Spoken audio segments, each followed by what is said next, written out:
அவங்க விஷால் அவர்களுடைய பார்வை திரைத்துறை விஜய் சார் கிட்டே இருந்தா நல்லா இருக்கும்னு நினைக்கிறாங்க. இல்லைங்க, இப்போ ஜெயலலிதா அம்மா இருந்தாங்க, அவங்களுக்கு சினிமாவை பற்றி நிறைய தெரியுமா? கடம்பூர் ராஜுக்கு நிறைய ஜெயலலிதா இருக்கு, அவங்களுக்கு தானே தெரியும். அப்போ அவங்கள வந்து அன்னைக்கு யாராவது கேட்டாங்களா? கேட்க முடியுமா அவங்களால? சோசியல் மீடியா இன்ஸ்டாகிராம் சொல்லக்கூடிய ஒரு திட்டமிட்டு பணி நடந்து முடிந்திருக்கு. நிறைய மக்களை சந்திச்சோம், வாக்காளர்களை சந்திச்சோம். விஜய் அவர்கள் யாரையுமே சந்திக்கல, இப்படி வந்து ஜெயிச்சாரு அப்படின்ற ஒரு பார்வை இன்னும் முன்னாள் முதலமைச்சருக்கு இருந்துட்டே இருக்கு. இவங்களும் வந்து சோசியல் மீடியாவை பயன்படுத்தினாங்க. என்ன அங்க கவர் பண்ணாங்கன்னா, அவங்க முழுக்க விஜய் டீக்ரேட் பண்ண வேலையை தான் பார்த்தாங்க. அதுதான் அவங்களுக்கு சரிவா மாறுச்சு. இவங்க விஜயை அடிக்க ஒரு திட்டம் போட்டு இந்த வேலையை செய்யறாங்க அப்படின்னு புரிஞ்சுக்கிட்டு தான் ஒரே அடியா விஜய்க்கு ஆதரவா அவங்க மாறினாங்க.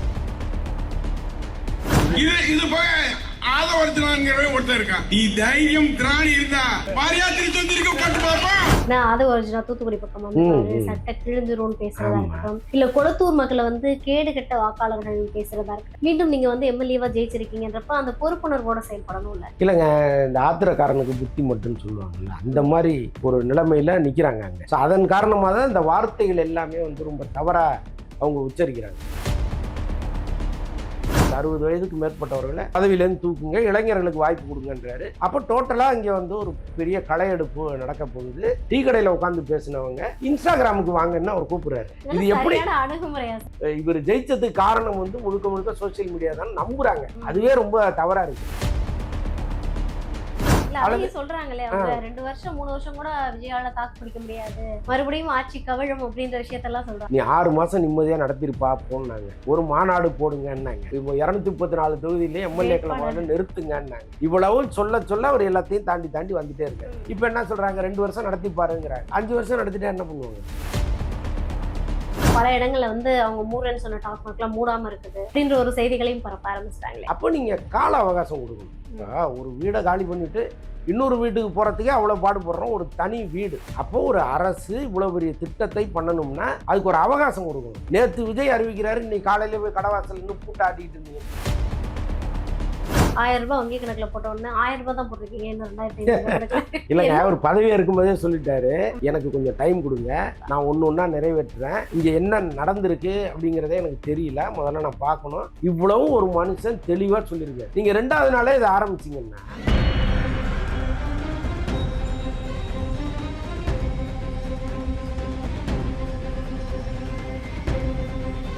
இப்போ அமைச்சரவை பதவிகள் ஒதுக்கப்பட்டிருக்குது. 9 பேருக்கு இலாக்காக்கள் கொடுத்திருக்காங்க. இன்னைக்கு வந்து சிஎம் அவர்களே எல்லாரையுமே சீட்ல இருக்க வச்சு ரொம்ப அழகு பார்த்திருக்காரு. இதுல முக்கியமா பார்க்க வேண்டிய விஷயம் என்ன அப்படின்னா, ராஜ்மோகன் அவர்களுக்கு வந்து திரைத்துறை ஒதுக்கப்பட்டிருக்கு சார். பள்ளிக்கல்வித்துறை, தமிழ் வளர்ச்சித்துறையோட சேர்த்து. இதுல வந்து விஷால் அவர்கள் திடீர்னு ஒரு கருத்து சொன்னது வந்து பெரிய சர்ச்சையை ஏற்படுத்தியிருக்குது. நீங்க பார்த்திருப்பீங்கன்னு நினைக்கிறேன். அனுபவம் இல்லாத ராஜ்மோகன் அவர்களுக்கு இந்த துறையை ஒதுக்குறது சரியா இல்ல, இது என்னுடைய பார்வை அப்படின்னு இருக்காரு. இதை எப்படி பாக்குறீங்க? சரியான பார்வை இல்லைன்னு தான் நம்ம பார்க்கணும். இன்னொன்னு வந்து இப்ப இதற்கு முன்னாடி அதே துறையில் இருந்த அமைச்சர்கள் யாராவது சினிமாவோடு தொடர்புள்ளவர்களா இருந்திருக்காங்களான்னா இல்ல. ஆரம்ப வீரப்பன் இருந்திருக்காரு. அதுக்கப்புறம் யாரும் திரைத்துறை சார்ந்தவர்கள் அந்த பதவியில இல்லை. அப்படி இருக்கும்போது விஜய் அமைச்சரவையில் மட்டும் ஒருத்தர் சினிமா சார்ந்தவர் இருக்கணும்னு இவர் வலியுறுத்துவது எந்த விதத்தில் சரின்னு நமக்கு புரியல இல்லையா? இப்போ ராஜ்மோகன் அவர் என்ன கெப்பாசிட்டி அப்படிங்கிறத நீங்க போய் பார்த்தாதான் தெரியும். அவரு ஏற்கனவே ஒரு படம் இங்கே இயக்கியிருக்காரு. இந்த திரைத்துறையில் அவருக்கும் பெரிய அனுபவம் உண்டு. பல படங்கள்ல சின்ன கேரக்டர்லாம் நடிச்சிருக்காரு. அவருக்கு வந்து சினிமாவை பத்தி தொடர்ந்து பார்க்குறாரு, இங்க என்னெல்லாம் நடக்குதுங்கிறத படிக்கிறாரு. அதனால கட்டாயமா அவருக்கு தெரிஞ்சிருக்கும். இன்னொன்று தெரியாட்டினால என்ன இருக்கு, உங்க பிரச்சனைகளை போய் சொல்ல போறீங்க, கவர்மெண்டால முடிஞ்சா பண்ணி தர போறாரு, முடியலன்னா என்னால முடியல, நீங்க முதல்வரை பாருங்கன்னு சொல்ல போறாரு. அவ்வளவுதானே. இதுக்கு எதுக்கு நீங்க அமைச்சரே மாத்தணுங்கிறீங்க? அங்கதான் இவங்களுடைய ஒரு எப்படி சொல்றது, ஒரு மிதமிஞ்சிய அதாவது விஜய் வந்து நம்மால்னு நினைக்கிறாங்க. அவங்க நம்ம சொல்றத அவர் கேட்கணும். இல்ல, அவங்க அதுலயே ஒரு விஷயத்த நோட் பண்றாங்க, டீகோட் பண்ணி காமிக்கிறாங்க. இப்போ சினிமா துறை சார்ந்து விஜய் அவர்களுக்கு நிறைய விஷயம் தெரியுமா, இல்ல ராஜ்மோகன் அவர்களுக்கு நிறைய விஷயம் தெரியுமா, யார் கையில சினிமா துறை இருந்தா நல்லா இருக்கும்? மேபி அவங்க விஷால் அவர்களுடைய பார்வை திரைத்துறை விஜய் சார் கிட்டே இருந்தா நல்லா இருக்கும்னு நினைக்கிறாங்க. இல்லைங்க, இப்போ ஜெயலலிதா அம்மா இருந்தாங்க, அவங்களுக்கு சினிமாவை பத்தி நிறைய தெரியுமா? கடம்பூர் ராஜுக்கு நிறைய தெரியுமா? ஜெயலலிதா அவங்களுக்கு தானே தெரியும். அப்ப அவங்கள வந்து அன்னைக்கு யாராவது கேட்டாங்களா? அந்த துறையை நீங்க தாம்மா வச்சுக்கணும், ஏம்மா இவர்கிட்ட கொடுத்தீங்கன்னு கேட்க முடியுமா அவங்களால? அப்ப இன்னைக்கு ஏன் கேட்குறீங்கன்னா, விஜய் வந்து அவ்வளவு பெரிய ஆள்லாம் கிடையாது, நான் ஒரு ஹீரோ, அவரு ஒரு ஹீரோ, என்னை விட கொஞ்சம் அதிக சம்பளம் வாங்கினவர், அவ்வளவுதானங்கிற அந்த மனப்பான்மை இருக்குல்ல, அதுதான் இப்படி கேட்க வைக்குது. இல்லைன்னா இந்த கேள்வியை எழுப்புவதற்கு ரொம்ப யோசிச்சிருப்பாரு அவர். இன்னொன்று விஜயை பொறுத்தளவுக்கு இந்த திரைத்துறையில் ஏகப்பட்ட சிக்கல்கள் இருக்கு. இன்னொன்று அவருக்கு தெரிந்தவர்கள் இங்கே நிறைய பேர் இருக்காங்க. இப்போ இந்த துறையை அவர் வச்சிருந்தாருன்னு வைங்களேன், நிறைய பிரச்சனைகளை அவர் பார்க்கணும். ரொம்ப உரிமையாக வந்து எனக்கு இதை பண்ணி கொடுங்க அப்படின்னு வந்து உட்காருவாங்க. அல்லது ஒரு நேரங்காலம் இல்லாமல் ஒரு அப்பாயின்மெண்ட் கூட இல்லாமல் வந்து நிற்பாங்க. ஸோ இதையெல்லாம் அவர் எதிர்பார்த்து தான் இது நமக்கு வேண்டாம், வேற ஒருத்தர்கிட்ட கொடுத்துருவோம்னு அவர் கொடுக்குறாரு. அப்போ நீங்கள் இவ்வளவும் தெரிஞ்சுக்கிட்டு நீங்கள் அவருக்கு வந்து அனுபவம் இல்லைன்னு சொல்கிறதுங்கிறது ரொம்ப தவறான ஒரு பார்வை. முதல்ல அதை அவர் மாற்றிக்கணும், மன்னிப்பாவது கேட்கணும். நான் தெரியாமல் இப்படி ஒரு விமர்சனத்தை வச்சுட்டேன், நான் திரும்ப பெறேன்னாவது அவர் சொல்லணும். இவ்வளோ எதிர்ப்பு வந்துருச்சு, திரைத்துறையிலேருந்தே பெரிய எதிர்ப்புகள் வருது. அப்படி நீங்கள் பேசிக்க கூடாது. லாரன்ஸ் போன்றவர்கள்லாம் எதிர்க்கிறாங்க. அருண் விஜயெல்லாம் ஆமாம், அது ரொம்ப தவறுங்கிறாங்க. அப்போ அந்த அமைச்சருங்கிற பதவிக்கு ஒரு மரியாதை இருக்குல்ல. நீங்கள் தனிப்பட்ட ராஜ்மோகனை விட்டுருங்க, அந்த பதவிக்குன்னு ஒரு மரியாதை இருக்குல்ல, அதை நீங்க கொடுக்கலங்கிறது தான் அதன் மூலம் ஒரு சிறுமைப்படுத்தக்கூடிய வேலையா இது மாறிடுச்சோன்னு. கட்டாயமாங்க. இது நீங்க எந்த அமைச்சரவையிலையும் நீங்க இப்படி சொல்ல முடியாது, எந்த முதலமைச்சர்கிட்டையும் இப்படி நீங்க சொல்லவே முடியாது. ஒருவேளை நீங்க சொன்ன மாதிரி திரைத்துறை அப்படின்னா விஜய் அவர்களை அணுகிறதுக்கு நிறைய பேர் வருவாங்க, அதனால அந்த துறை நம்ம கிட்ட இருக்கிறது சேஃப் இல்லைன்னு நினைச்சிருக்கலாம். அது இல்ல, சேஃப் இல்லைங்கிறத விட தொந்தரவுகள் நிறைய இருக்கும்னு நினைச்சிருப்பாரு. ஏன்னா இப்போ வந்து இப்போ இந்த செக்ஷன்லேருந்து வந்து கேட்குறாங்க, ஒன்றும் இல்லை, இப்போ சம்பள குறைப்புன்னு ஒரு பிரச்சனையை ஸ்டார்ட் பண்ணுறாங்க. இப்போ தயாரிப்பாளர் சங்கம் என்ன பண்ணுதுன்னா, நடிகர்கள் சம்பளத்தை குறைக்கணும், ரெவென்யூ ஷேரில் வரணும்னு ஒரு திட்டத்தை கொண்டு வராங்க. இப்போ இதுக்கு நீங்கள் ஒத்துக்கலைன்னா நாங்கள் படம் எடுக்கிறதே நிறுத்தி வைப்போம், நீங்கள் வேற வெளிமாநில தயாரிப்பாளர்கள் படங்களில் நடிக்கக்கூடாது, அந்த அளவுக்கு நாங்கள் உங்களுக்கு நெருக்கடி கொடுப்போம் அப்படின்னு இவங்க சொல்கிறாங்க. இப்போ நடிகர் சங்கம் என்ன பண்ணோம், நாங்கள் வந்து ரெவென்யூ ஷேரில் நடிக்க மாட்டோம், எங்களுக்கு ஒரு சம்பளத்தை ஃபிக்ஸ் பண்ணுங்க அப்படின்னா அவங்க சொல்கிறாங்கன்னு வைங்களேன். இப்போ விஜய் வந்து இந்த பக்கம் நிற்பாரா, இந்த பக்கம் நிற்பாரா, இது ஒரு மிகப்பெரிய பிரச்சனையாக மாறும். அப்போ அதுக்காக தான் அவர் என்ன பண்ணுறாரு, ஒரு அமைச்சர்கிட்ட போய் பாருங்க, உங்கள் பிரச்சனைகளை அவர்கிட்ட சொல்லுங்கன்னு கொடுக்குறாரு. நான் சொல்கிறது சின்ன பிரச்சனை, இதை தாண்டி ஒவ்வொரு செக்ஷன்லையும் நிறையா பிரச்சனைகள் இருக்குது. இப்போ எல்லாத்துக்கும் நீங்கள் போய் அவர்கிட்ட நிற்க முடியுமா? அதனால தான் அவர் ரொம்ப தெளிவாக ஒருத்தரை பார்த்து நீங்கள் அங்கே போங்கன்றார். கண்டிப்பா. ஏன்னா வந்து இப்போ ராஜ்மோகன் அவர்கள் அனுபவம் இல்லாதவர்னு நம்ம ஈஸியா சொல்லிட்டாலும், இப்போ முதலமைச்சராக வந்திருக்கக்கூடிய விஜய் அவர்களுக்குமே அனுபவம் கிடையாது. அப்படின்னா நம்ம விஜய் அவர்கள் மேலேயும் விமர்சனத்தை வைக்க முடியுமா? இப்போ எதிர்கட்சிகள் அப்படித்தானே சொல்றாங்க, எந்த அனுபவமே கிடையாது, என்ன பண்ண போறாங்க, தமிழகம் எப்படி முன்னேறும், நாங்கள் இவ்வளோ தூரம் கொண்டு வந்து வச்சிருந்தோம், இவங்க ஆட்சியில் இது எங்கே போகுது பாருங்கன்னு ஏகப்பட்ட விமர்சனங்களை நம்ம பார்க்குறோம். அப்போ எதிர்கட்சிகள் விஜய் எப்படி பார்க்குதோ அந்த மாதிரி விஷால் வந்து ராஜ்மோகனை பார்க்குறாரு. ஓகே. இன்னுமே எதிர்கட்சிகள் வந்து இப்ப எதிர்கட்சியா இருக்கக்கூடிய திமுக வந்து இன்னும் கொஞ்ச நாட்கள்ல வந்து ஆட்சி மாற்றம் ஏற்படும், கண்டிப்பா திமுக தான் ஆட்சி அமைக்கும் அப்படின்ற ஒரு கான்பிடன்ஸா இருக்காங்கல்ல, அது என்ன மாதிரியான ஒரு கான்பிடன்ஸ்? ஏன்னா வந்து மக்கள் தேர்ந்தெடுத்துட்டாங்க, சோ அவங்களுடைய பெரும்பான்மையும் நிரூபிச்சு ஆட்சி அமைச்சிட்டாங்க. இன்னுமே வந்து திமுக தொடர்ந்து வந்து நாங்க ஆட்சி அமைப்பேன்னு சொல்றதுல என்ன ஒரு மனநிலையை காட்டுது? இல்லைங்க, அப்படி சொல்ல அவங்க என்ன பண்றாங்கன்னா, நம்முடைய தோல்விக்கு அடிப்படையா என்ன காரணம், அதை நம்ம முதல்ல அலசுவோம்னு உட்காந்துருக்காங்க.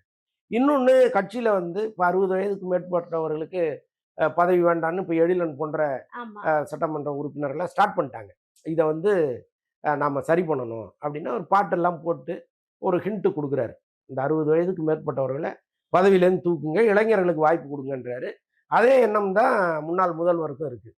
அப்போ டோட்டலாக இங்கே வந்து ஒரு பெரிய களையெடுப்பு நடக்க போகுது. இன்னொன்று இவங்க என்ன நினைக்கிறாங்கன்னா, இன்ஸ்டாகிராம் போன்ற சோசியல் மீடியாக்கள் தான் விஜயை கொண்டு வந்து இங்கே வச்சிருச்சுன்னு நினைக்கிறாங்க. அப்போ அந்த தளங்களில் நம்முடைய விவாதங்களை வச்சுப்போம். டீ கடையில் உட்காந்து பேசினவங்க இன்ஸ்டாகிராமுக்கு வாங்கன்னு அவர் கூப்பிடுறாரு. அப்போ இது எப்படி அணுகுமுறையா சார்? அதுதான் இப்போ என்ன பண்றாங்க, இவர் ஜெயிச்சதுக்கு காரணம் வந்து முழுக்க முழுக்க சோசியல் மீடியா தான் நம்புறாங்க.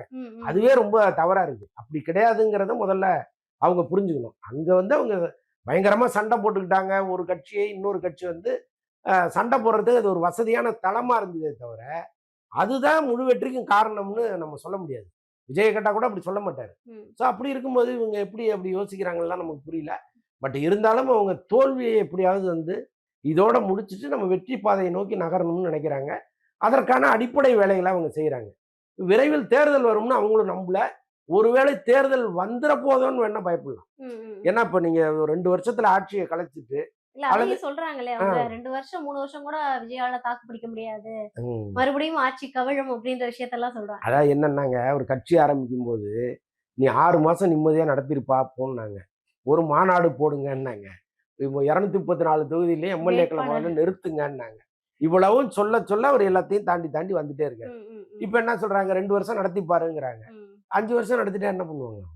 So, அதனால இவங்க சொல்ல சொல்ல அவர் இன்னும் பலமாயிட்டே இருக்காரு. இன்னொன்னு 2 வருஷத்துக்குள்ள தேர்தல் வந்தாலும் மீண்டும் அவர் தனிப்பெரும்பான்மையா வந்துருவாரு. ஏன்னா மக்கள்கிட்ட வந்து அவ்வளவு செல்வாக்கு இன்னும் அவருக்கு இருக்கு. ஸோ இந்த 2 வருஷத்துலயும் அவர் அதிரடியா சில விஷயங்கள்லாம் பண்றாருன்னு வைங்க.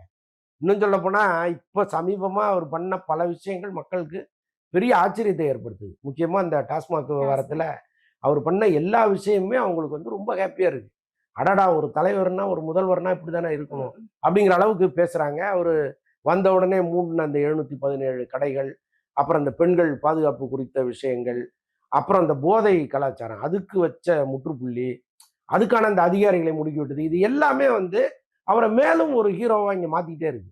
இந்த 2 வருஷம் அவரை விட்டீங்கன்னா இதே மாதிரி இன்னும் பல திட்டங்களை கொண்டு வருவார். ஒரு பக்கம் வந்து ஹீரோவா சித்தரிக்கப்பட்டாலும் இன்னொரு பக்கம் வந்து மாற்று கட்சிகளால எதிர்க்கட்சியால வில்லனா சித்தரிக்கப்படுறாங்க சார். ஏன்னா இப்போ நீங்க அந்த டி நகர்ல இருக்கிற டாஸ்மாக்லாம் வந்து மூடிட்டாங்கன்னு சொன்னாங்க. ம், இப்போ அதுக்கு ஒரு வீடியோ வந்திருக்கு. இல்ல மூடுற மாதிரி ஆக்ட் தான் பண்ணிருக்காங்க. அது இன்னும் மூடல. ம், இன்னும் இது போல பல இடங்கள்ல வந்து அவங்க மூடுறேன்னு சொன்ன டாஸ்மாக்லாம் மூடாம இருக்குது ம். அப்படின்ற ஒரு செய்திகளையும் பரப்ப ஆரம்பிச்சிட்டாங்களே. இல்லைங்க, இப்ப அவங்க கணக்கெடுத்துட்டு இருக்காங்க. ம், ம், இப்ப 717 கடைகளை அவங்க கணக்கெடுத்ததுனால தான் அந்த நம்பரே முதல்ல வருது. ம். இல்லைன்னா அது 700 இருக்கலாம், 500 இருக்கலாம், 600 இருக்கலாம். ம். 717 ஏன் ஒரு நம்பர் வருது? ஓகே. அப்ப அவங்க வந்து ஒரு கால்குலேட் பண்ணி இதெல்லாம் எடுக்க வேண்டியதுன்னு முடிவு பண்ணி தான் அந்த நம்பரை போடுறாங்க.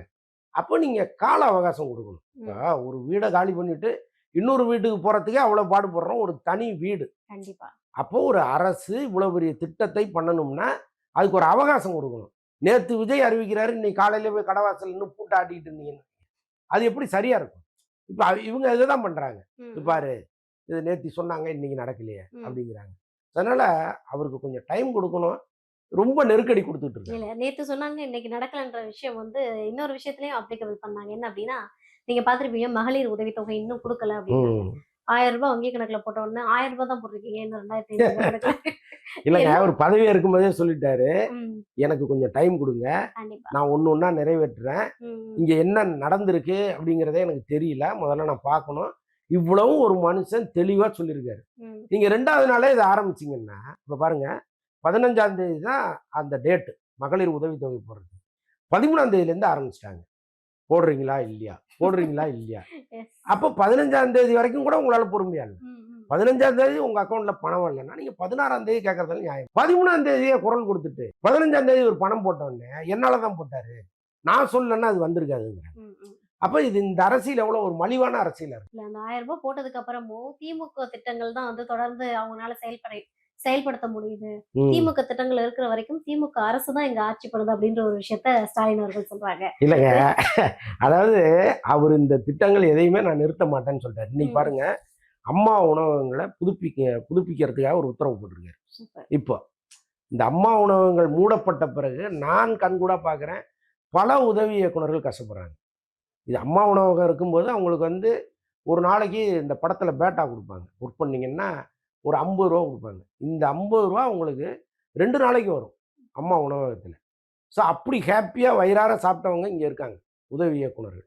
அதை மூடின உடனே அவங்க ஒவ்வொருத்தரும் தவிச்சதெல்லாம் நான் பார்த்துருக்கேன். இன்னைக்கு இது ஒரு பெரிய வரப்பிரசாதமாக ஒரு அறிக்கை ஒன்று வந்திருக்கு, ஒரு முடிவை அவர் எடுத்திருக்கிறார். அங்கங்கே எங்கெல்லாம் வந்து இது வந்து டேமேஜ் ஆகியிருக்கா எல்லாத்தையும் புதுப்பிங்க, உடனடியாக அதை செயல்படுத்துங்கன்னு சொல்லியிருக்காரு. ஓகே. இப்போ ஏற்கனவே இருந்த அரசு செஞ்ச திட்டங்களை அவர் முடக்கணும் வேண்டாம்னு நினைச்சாருன்னா ஏன் அதெல்லாம் கையில் எடுக்கக்கூடாது? கண்டிப்பா. அப்ப அந்த திட்டங்களுக்கான மரியாதையை கட்டாயமா அவர் கொடுப்பதற்கு ரெடியா இருக்காரு. இவங்க வேணும்னே ஏதாவது சொல்லிட்டே இருக்காங்க. ம், ம். அதாவது வந்து இத இப்ப நடத்த முடியல, இயலாத அரசுன்னு போர்ட்ரேட் பண்ண ட்ரை ட்ரை பண்றாங்க. பண்றாங்க. ஆமா. ஏன்னா வந்து உதயநிதி அவர்கள் வந்து நேத்து ரீசெண்டா ஒரு விஷயம் பேசும்போது அவரும் சொன்னாரு.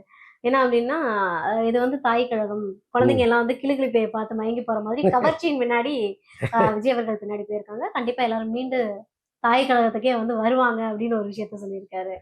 அதாவது வந்து கவர்ச்சியில தான் போயிருக்காங்கன்றத திரும்ப திரும்ப எதிர்க்கட்சிகள் தொடர்ந்து வலியுறுத்திக்கிட்டே இருக்கிறாங்க. இல்லைங்க, ஒரு பக்கம் இந்த சினிமா கவர்ச்சிங்கிறது ஒரு வகையில உண்மையா கூட இருக்கட்டும். ம், ம். இப்ப என்னன்னா, நிறைய இந்த 18+ அவங்களுக்கு அரசியல் தெரியாதவங்க விஜயனுடைய இந்த திரை கவர்ச்சியை நம்பி ஓட்டு போட்டாங்கன்னு கூட வச்சுக்கோங்க. பட் அவங்க வந்து இப்ப அரசியலை கத்துக்கிறாங்க. ஓகே. அது வந்து ஒரு மிகப்பெரிய புரட்சியை பண்ணியிருக்காரு விஜய். இதுக்கு கண்டிப்பா. முன்னாடி நீ யாருமே பேப்பரை படிச்சதில்ல, ஒரு சட்டமன்ற நிகழ்ச்சிகளை பார்த்ததில்ல, எங்க தொகுதி எம்எல்ஏ யாருன்னு கேட்டீங்கன்னா யாருக்கும் தெரியாதுங்கிற அளவுக்கு அவங்க இருந்தாங்க. ஆனா இன்னைக்கு அரசியலை அவங்க கரைச்சு குடிக்கிற அளவுக்கு இந்த குறுகிய நாட்கள்ல வளர்ந்துருக்காங்க. கண்டிப்பா சார். அப்ப இந்த தலைமுறை எப்படி உங்கள்ட்ட திரும்பி வரும்? ம். இல்லையா? இவரு சரியா இருக்காரா இல்லையான்னு கேள்வி கேட்க ஆரம்பிக்கும். அவங்க விஜய்க்கு ஒரு பிரஷர் கொடுப்பாங்க. அண்ணா உன்னை பத்தி இப்படிலாம் பேசுறாங்க, நீ இது சரி பண்ணுனான்னு அவங்களே பேசுவாங்க. கண்டிப்பா. ஸோ இப்போ இவரை சரி பண்ணி இந்த ஆட்சியை கொண்டு போறதுக்கு முடிப்பாங்களா, இங்க வர்றதுக்கு யோசிப்பாங்களா? ஸோ கண்டிப்பா. அப்போ இவங்களுடைய கால்குலேஷன் எல்லாமே வந்து ராங்காவே இருக்குன்னு சொல்லுவாங்க. கண்டிப்பா. தன் வீட்டு பிள்ளை அப்படின்ற ஒரு அக்கறை வந்து ஒட்டுமொத்த தமிழகமும் எடுத்திருக்குன்னு பாக்குறேன். எடுத்திருக்கு. இப்போ கூட பல பெண்களுடைய பேட்டி எல்லாம் பார்க்குறோம். நீ கஷ்டப்படாதப்பா, ம். நீ ஏற்கனவே என்ன கொடுத்தாங்களோ கொடு, ம். இந்த 2500 போடுறதுக்காக நீ ரொம்ப கஷ்டப்படாதன்னு சொல்ற பல பெண்களை நம்ம பார்க்குறோம். ஓகே. அப்போ முன்னெல்லாம் சொல்லுவாங்க, கலைஞரே பேசியிருக்காரு. இப்போ ம். நான் நிறைய திட்டங்கள்லாம் கொண்டு வந்திருக்கேன், நான் வந்து மக்களுக்கு செஞ்சேன்னா இது என்ன அவரா கொடுத்தாரு, அவரு காசையா கொடுத்தாரு, அரசாங்க காசு தானே கொடுத்தாருன்னு கேட்குறீங்க. இதே எம்ஜிஆர் பண்ணா அவரே கொடுத்ததா நம்புறீங்களே, அது எப்படின்லாம் கலைஞரே பேசியிருக்காரு. ஓகே. கிட்டத்தட்ட அப்படிதான் இருக்குது. ம். ம். நீ கஷ்டப்படாத, ஆனா இதே அவங்க கொடுக்கலன்னா ஏன் கொடுக்கலன்னு கேட்குறாங்க. அப்படி ஒரு பாண்டிங் வந்து விஜய்க்கும் மக்களுக்கும் உருவாயிருச்சு. ம். ம். இதை உடைக்கணும்னு முடிவு பண்றவங்க சரியான திட்டங்களோட வந்து செய்யணுமே தவிர, மலிவான இந்த விளம்பரங்கள் இருக்குல்ல, அவரை பத்தி தப்பா Instagram பேசுறது, பார்த்து, yes. ஆமா, ஒரு தவறா ஒரு விஷயத்தை கிரியேட் பண்ணி சொல்றது, ஸோ இதெல்லாம் வந்து அவருக்கு இன்னும் பலமா மாறும். ஏன்னா தொடர்ந்து நம்ம தேர்தல் களம் வந்து அந்த அரசியல் பிரச்சாரத்துக்கு முன்னாடி பார்க்கலாம், தேர்தல் டைம்ல பார்க்கலாம், தேர்தலுக்கு பிறகுன்னு பார்க்கலாம். எல்லா இடங்கள்லயுமே முன்னாள் சிஎம்மா இருந்த ஸ்டாலின் அவர்கள் தொடர்ந்து விஜய் அவர்களை ஃபாலோ பண்ணதை நம்மளால பார்க்க முடிஞ்சுச்சு. ஆமா, அந்த காஸ்டியூம் முன்னாடி வந்து போறதா இருக்குது, காஸ்டியூம். ரீசனா இப்ப வந்து இன்னைக்கு வந்து அதே விஷயத்தை தான் திரும்பவும் ப்ரூவ் பண்ணிட்டு இருக்காங்க. இன்ஸ்டாகிராம்ல நம்ம ஃபெயிலியர் ஆயிட்டோம்னு தோணுது. ஏன்னா அங்க நம்ம போய் சொல்லி இருந்திருக்கலாம். இந்த குழந்தைகளை வச்சுதான் வந்து அதிக வாக்குகளை விஜய் வாங்கியிருக்காரு. ஸோ அங்க மட்டும் தான் நம்ம ஃபெயிலியர் ஆயிருக்கோம். ஏன்னா நிறைய நம்ம மாநாடுகள் நடத்தணும், நிறைய மக்களை சந்திச்சோம், வாக்காளர்களை சந்திச்சோம். விஜய் அவர்கள் யாரையுமே சந்திக்கல. சந்திக்காம எப்படி வந்து ஜெயிச்சாரு அப்படின்ற ஒரு பார்வை இன்னும் முன்னாள் முதலமைச்சருக்கு இருந்துட்டே இருக்குன்னு நினைக்கிறேன் சார். இல்ல, அதான் அவங்களுக்கு அது புரியல. ஆக்சுவலா இவங்களும் வந்து சோசியல் மீடியாவை பயன்படுத்தினாங்க. ம். பெண் மீடியாலாம் வந்து கடுமையா வேலை பார்த்தாங்க. இந்த விர்ச்சுவல் வாரியர்ஸை விட, விஜய் விர்ச்சுவல்ஸ் வாரியர்ஸை விட பெரிய அளவு கூட்டம் வந்து பெண் மீடியாவில் ஒர்க் பண்ணாங்க. ம். என்ன அங்கே தவறு பண்ணாங்கன்னா, அவங்க முழுக்க முழுக்க விஜய் டீக்ரேட் பண்ண வேலையை தான் பார்த்தாங்க. அதுதான் அவங்களுக்கு சரிவா மாறுச்சு. அதை கூட அவங்க விட்டுட்டு திமுக அரசு என்னெல்லாம் நல்லது செஞ்சிருக்கு அப்படிங்கிற ஒரே பார்வையை நோக்கி அவங்க போயிருந்தாங்கன்னா இவ்வளோ பெரிய அவர்ஷன் வந்திருக்காது. Okay. இவங்க விஜயை அடிக்க அடிக்க மக்கள் சரியா புரிஞ்சுக்கிட்டாங்க. ஒரு திட்டம் போட்டு இந்த வேலையை செய்கிறாங்க அவங்க அப்படின்னு புரிஞ்சுக்கிட்டு தான் ஒரே அடியா விஜய்க்கு ஆதரவா அவங்க மாறினது. அப்போ பிரச்சனை வந்து இன்ஸ்டாகிராம்ல இல்லை, Okay. இன்ஸ்டாகிராமில் இவங்க சொன்ன விஷயங்கள்ல தான் இருக்கு. இப்ப திருச்சி கிழக்குல பாத்தீங்கன்னா முன்னாள் முதலமைச்சர் அந்த ஸ்டாலின் அவர்களை வந்து களத்துல நிக்க வைக்க போறோம்னு ஒரு தீர்மானம் போட்டிருக்காங்க. So, ஒரு பக்கம் தாவேக்கல்ல வந்து பரவலா ஒரு செய்தி போகுது, உங்களுக்கே தெரியும் நினைக்கிறேன். திருச்சி கிழக்குல த்ரிஷா அவர்களை நிக்க வைக்கணும் அப்படின்னு ஒரு பேச்சு போகுது. அதுதான் இப்ப So, அது எந்த இல்ல எந்த அளவுக்கு உண்மை அது திமுக ஐடி இவங்க செய்யற வேலை தான். வேலைதான். அல்லது வேறு யாரும் செய்யறாங்கன்னு எனக்கு தெரியல. விஜய் பிடிக்காதவர்கள் யாரோ இந்த செய்தியை கிளப்பி விடுறாங்க. அதற்கு தேவையும் கிடையாது, அவசியமும் கிடையாது. ம். ஏன் அவங்கள இப்ப கூட்டு வரணும்? ம். இப்ப திரிஷாவை கொண்டு வந்து அந்த கட்சியை பலப்படுத்தணும்னு ஏதாவது இருக்கா? ஒண்ணுமே கிடையாது. அந்த கட்சி ஏற்கனவே பலமா இருக்கு, யானை பலத்தோட இருக்கு. இப்போ எம்ஜிஆர் வந்து ஜெயலலிதா அம்மாவை கொண்டு வரும்போது அவருக்கு ஒரு தேவை இருந்துச்சு. இந்த கட்சி வந்து எனக்கு பிறகும் தொடரணும்னு அவர் நினைச்சாரு. அப்போ வலுவான ஒரு தலைமை வேணும்னா இவங்க வரணும்னு நினைச்சு கூட்டு வந்தார். இப்போ விஜய்க்கு என்ன அவசியம் இருக்கு? இன்னொரு 20 வருஷம் ஸ்ட்ராங்கா இருப்பார். ம். அதனால இவங்க இவங்க சொல்றாங்கல்ல, இதெல்லாம் விஜயை வந்து அவமானப்படுத்துவதற்காகவும் சிறுமைப்படுத்துவதற்காகவும் சொல்றாங்க. ஆனால் இது அப்படியே மாறும், இதுவே பேக் ஃபயரா உங்களுக்கு மாறும். அது உங்களுக்கு தெரியல. மீண்டும் திருச்சி கிழக்குல வந்து ஸ்டாலின் அவர்கள் போட்டியிட்டாலும் வெற்றி பெறதுக்கான வாய்ப்புகள்ன்றது அவர் போட்டியிட மாட்டாருங்க. ஏன்னா ஒரு ரிஸ்கான ஒரு வேலையை அவர் செய்ய மாட்டார். ஏன்னா குளத்தூரை பொறுத்தளவுக்கு அவ்வளவு பண்ணியிருக்காரு. அவர் ம். அப்படியே இழைச்சி வச்சிருக்காரு. அங்கேயே மக்கள் அவருக்கு ஓட்டு போடல. அப்ப திருச்சி கிழக்குல போய் அவருக்கு அறிமுகம் இல்லாத ஒரு தொகுதியில போய் அவர் நிக்கிறாருன்னு வைங்க. Okay. விஜய் 4 ரவுண்ட் அந்த தொகுதியை சுத்தி வந்தாருன்னா அப்படியே மாறும். Okay. மொத்த கூட்டமும் மீண்டும் தாவேகாவுக்கு ஓட்டு போட்டுரும். அப்ப இன்னொரு முறை ஒரு தவறை எப்படி செய்வார் அவர் ஸ்டாலின்? Okay. ஸோ அதனால எனக்கு தெரிந்த அது வந்து வாய்ப்பே கிடையாது. கட்சி தொண்டர்கள் ஏதோ ஒரு ஆதங்கத்துல நீங்க அங்க நில்லுங்கன்னு கேட்குறாங்க. அது ஒரு தீர்மானத்தோட முடிஞ்சிடும். அங்க அவர் நிற்பதற்கு பெரும்பாலும் வாய்ப்பு. ஓகே. தொடர்ந்து திமுக வந்து ஒரு ரவுடிச மனநிலையில தான் இருக்குன்னு எல்லாருனாலையும் பேசப்பட்ட ஒரு விஷயம் தான். இப்பவுமே அதே விஷயத்த வந்து மறுபடியும் கையில எடுத்திருக்காங்களா? ஏன்னா நீங்க அனிதா ராதாகிருஷ்ணன் அவர்கள் பேசுனத நீங்க பார்த்திருப்பீங்கன்னு நினைக்கிறேன். நான் அது ஒரிஜினலா தூத்துக்குடி பக்கம் வந்துருவாரு. சட்டை கிழிஞ்சிரும்னு பேசுறதா ஆமா. இருக்கட்டும், இல்ல கொளத்தூர் மக்களை வந்து கேடு கெட்ட வாக்காளர்கள் பேசுறதா இருக்கட்டும். இதெல்லாம் வந்து இப்ப உங்கள வந்து மக்கள் அங்கீகரிச்சிருக்காங்க. மீண்டும் நீங்க வந்து எம்எல்ஏவா ஜெயிச்சிருக்கீங்கன்றப்ப அந்த பொறுப்புணர்வோட செயல்படணும்ல. இல்லைங்க, இந்த ஆத்திரக்காரனுக்கு புத்தி மட்டும்னு சொல்லுவாங்கல்ல, அந்த ம். மாதிரி ஒரு நிலைமையில நிக்கிறாங்க அங்க. ஸோ அதன் காரணமா தான் இந்த வார்த்தைகள் எல்லாமே வந்து ரொம்ப தவறா அவங்க உச்சரிக்கிறாங்க. இப்போ ஒண்ணும் இல்ல, பொன்முடி வந்து ஓசின்னு சொன்ன ஒரு வார்த்தை தமிழ்நாடு முழுக்க எவ்வளவு பெரிய பிரச்சனையை உருவாக்குச்சு. பெண்கள் மத்தியில எவ்வளவு பெரிய அவர்சனை திமுகவுக்கு எதிராக உருவாக்குச்சு. அப்போ இந்த மாதிரி முன்னாள் அமைச்சர்கள் ஒரு பொறுப்புணர்ந்து பேசணும். ம். பேசிக்கலாவே அனிதா ராதாகிருஷ்ணன் போன்றவர்கள் கொஞ்சம் வன்முறையை விரும்புகிற ஆட்களா இருக்காங்க. அது மாதிரி திமுகவில் நிறைய பேர் இருக்காங்க. இவங்க விளைவுகளை பற்றி கவலைப்படாமல் ஒரு வார்த்தையை பேசிட்டு போயிடுறாங்க. அன்னைக்கு கூட்டம் கைத்தட்டினா போதும் அப்படின்னு நினைச்சு பேசுறாங்க, அல்லது ஏதோ ஒரு ஆதங்கத்துல பேசுறாங்க. ஆனால் இன்னைக்கு வந்து காலம் வேறையா இருக்கு. முன்னெல்லாம் வந்து செய்தித்தாளில் வரும், படிச்சுட்டு ஒரு பஜ்ஜியை மடிச்சு தூக்கி போட்டு போயிடுவான். ஆனா இன்னைக்கு எல்லாமே ஆவணமா இருக்கு. ம். நீங்க யூடியூப்பை தட்டினீங்கன்னா அது வரும். அனிதா ராதாகிருஷ்ணன் போட்டா ஒரு 50 வீடியோ வந்து நிற்கும். கண்டிப்பா. அப்போ நம்ம பொறுப்போட பேசணுங்கிற உணர்வு இவங்களுக்குள்ள வரணும். மீண்டும் திமுகவுக்கு வில்லன்களா இவங்க தான் மாறுறாங்க. ம். அதை தலைமை கண்டிக்கணும். இப்போ அவங்க தலைமை சொல்ற மாதிரி ஒரு அடுத்த தலைமுறை வரணும், படித்தவர்களை கொண்டு வந்து வைக்கணும், இன்னும் இளைஞர்களை வைக்கணும். அப்படி வச்சா கட்டாயமா திமுகவுக்கு ஒரு எதிர்காலம் இருக்கு. ஓகே. அதை வந்து அவங்க செய்யறாங்களான்னு பார்ப்போம். கண்டிப்பா சார். மீண்டும் ஒரு நேர்காணல்ல உங்களை சந்திச்சு நிறைய விஷயங்கள் நன்றி பேசலாம். நன்றி. நன்றி, நன்றி சார். ஓகே.